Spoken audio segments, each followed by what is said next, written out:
gaan draf, saam met sy maats. Die een was 'n tarantaal, die ander ene haas.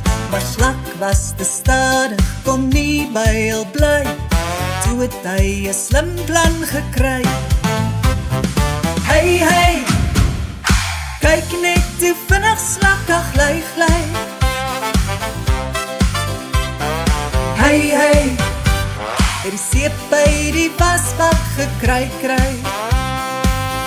Whoa, hey, hey, kyk net hoe vinnig Slak gly, gly. Hey, hey, het die seep by die wasbak gekry, kry.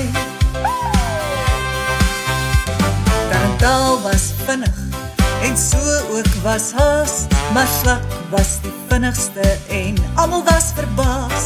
Hulle vra toe vir Slak, wat is sy geheim?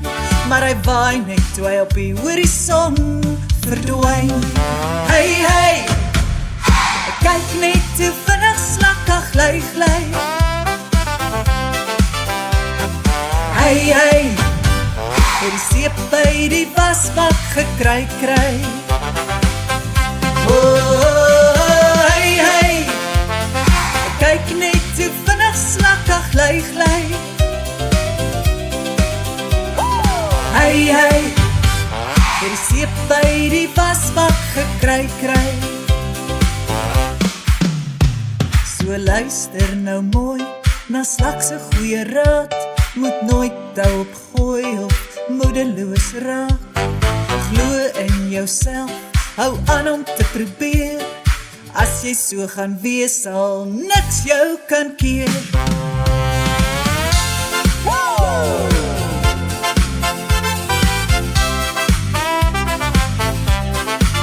Hey, hey,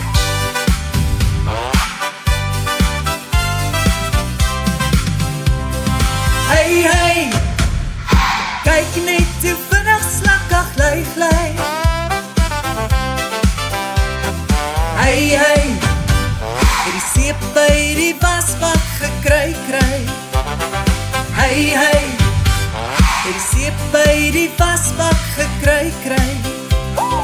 Hey, hey, het die seep by die wasbak gekry, kry.